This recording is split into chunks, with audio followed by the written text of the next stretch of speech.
Oh, here they come. Well, where you going? Come back here. Come on. Come here. Come on. They're 2 months old.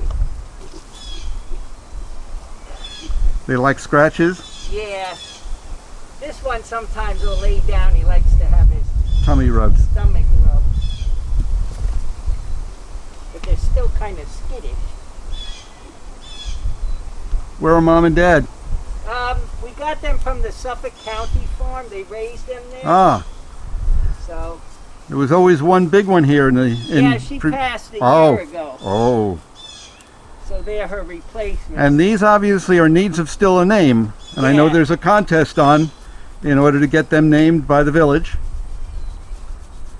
Ah, happy, yes. They're called Mule Foot because they have a solid hoof. Not cloven? No. Yep. They think they originated here from the pigs that the Spanish brought. I don't know. We'd have to find out. Don't bite my feet. He likes to bite this one. Yeah, we have 2 males so that Obvious. we don't end up having lots of little ones because they could have 3 or 4 litters a year. Everyone's marking territory. I think they're just using me as a scratching post. Oh.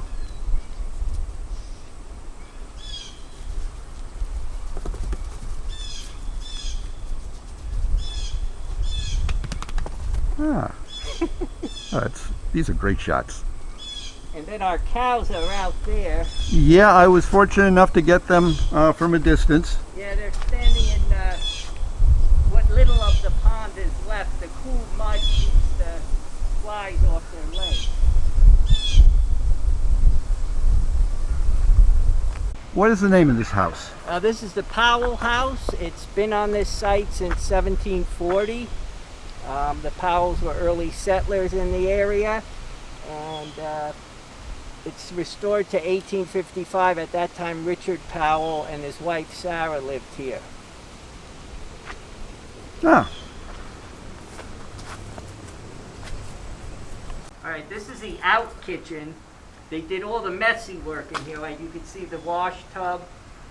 They would make candles out here, soap.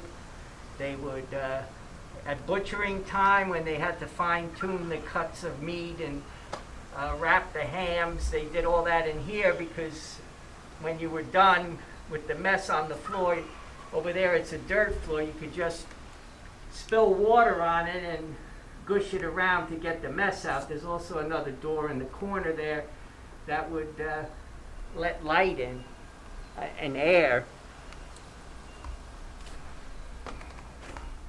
And on the side of the beehive oven here is a cauldron to the left there that they did the laundry in. So you make a little fire under there and it heats the water. And that's the candle making apparatus over here, where you could put about 8 wicks at a time and go around and keep dipping those round things in and hanging them back up, and you go around. What kind of tubs did they use? Wooden tubs for the wax, or? Probably, mostly they had wooden, I think tin was starting to be used. And that over here to the left, where the hat is, that's called a leaching barrel. They would put ash in there and keep pouring water through it, and as the water dribbled through the ash, and it would drip into a bucket underneath, it would become lye that you would use for making soap. Yeah, lye soap was a little rough on the body, if I remember. And then in here,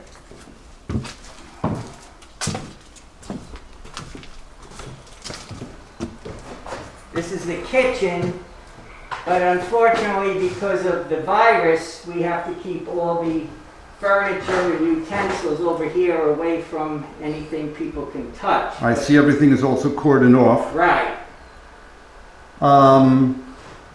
You have been able to answer people's questions, however, as they participate or they visit the village. Yes.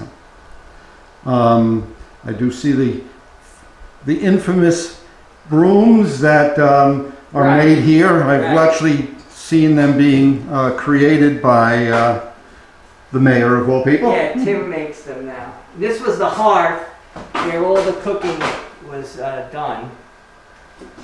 Winter and summer. And here's some of the cooking utensils, baking pans.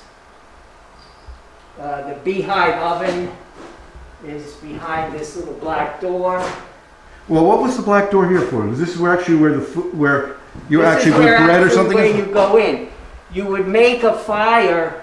You'd use small pieces of wood, and it's domed in there. You'd make a fire for about 3 hours, and the bricks would soak up all the heat. Then you would scrape the ash, and it goes down a chute and comes out over here into the fireplace. And then you had enough heat in there to bake.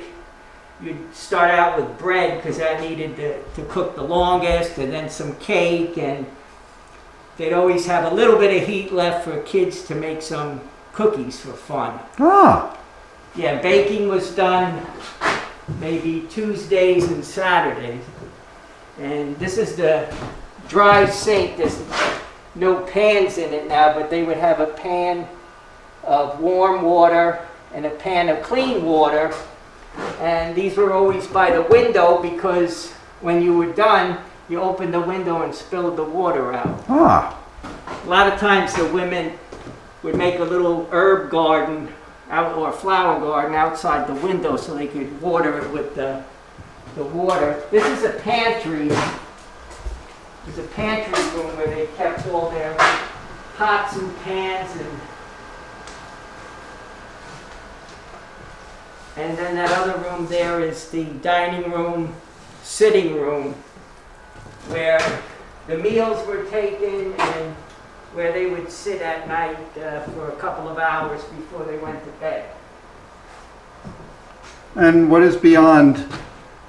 On the other side, across from that room, is a small room called the Parlor. Ah, That would be the best room, the fancy room, and you only use that for special company or on a holiday like Christmas. They sit in there for a little while. And of course, when someone in the family passed on, they would be laid out in there. That's where we get the name today of going to the funeral parlor.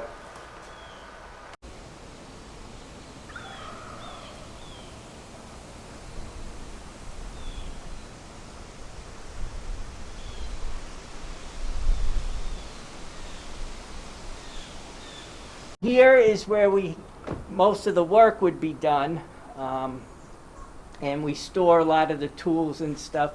They had a cooper would make these buckets. They could be used for milk. We have harness for horses, work harness. This is a handmade stone sled or a stone boat in the spring. You plowed the ground and harrowed it out, and then the kids would go out and take all the big rocks that came up through the winter's freezing and thawing and put them on here, and then you would have a spot where you left them so they would be used maybe for marking or for a wall or something. They didn't throw anything out. Everything had a use. and again, what was up here? Up above was the hay and straw storage.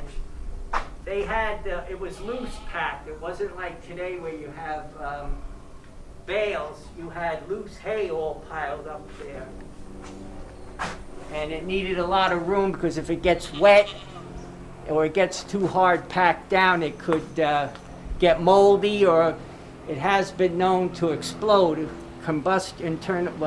spontaneous combustion. And these are our goats outside.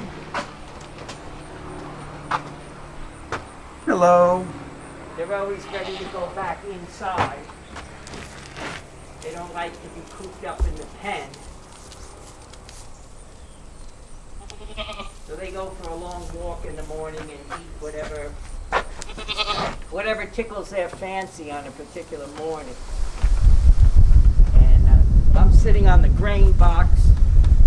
We feed them cracked corn, and we buy something called sweet feed. It's different grains all coated with molasses and has a new nutrition for them.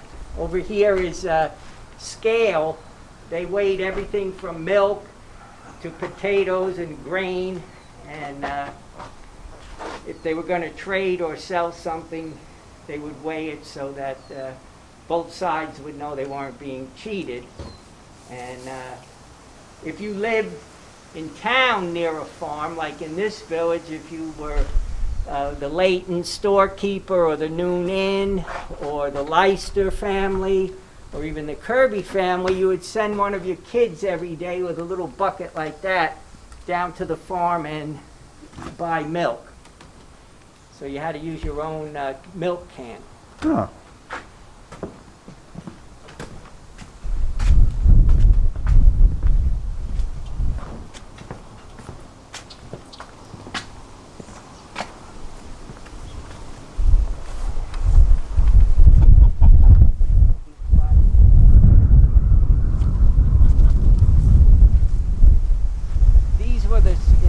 In addition to being a Christmas meal, their feathers were used for stuffing quilts and pillows.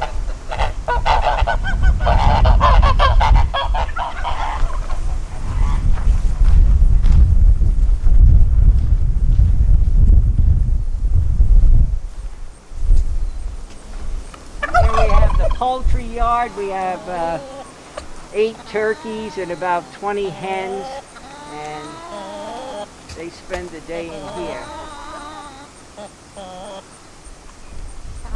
Wow. And what, you have sheep back there? Yeah, sheep are over back here.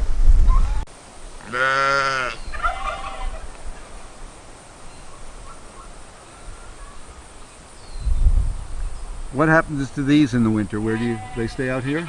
Or they go in the Not barn outside, also? they go into a... Even now we keep them inside, because in the past we've had problems with wild dogs running. Oh. But in the winter they go outside unless the snow is too deep. Do they get sheared every now and then? Yes, we do that in late April and early May before it gets too hot. Is that something that's done when the village is open, or? and you do it- Usually. But this year, obviously, things were closed, so the Right, shearing wasn't included. Right. I used to have a good helper that did a very good job and would do them all, but when I do them, I do like maybe one a day, and it takes me about 2 or 3 weeks to do it. What? Oh, I see you've got some lambs as well this year. Those 3